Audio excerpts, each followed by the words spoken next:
var gået en lille uge, siden vi har set hinanden sidst. Amanda pludrede løs om sin hotte weekend med drill, og havde mere sladder end nogensinde. Jeg må indrømme, at hun strålede. Den nye børnehaveklasse er fantastisk. Der er bare så meget plads. Det lyder skønt. Og man kan virkelig få lov til at drikke i fred.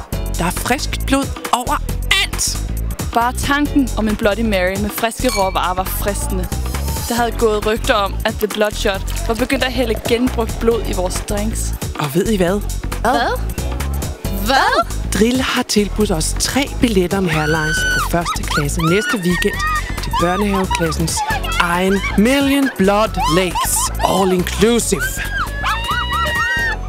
Og så stod vi der og skreg som 3 små skolelus. Men kære venner, første vi skal gøre er...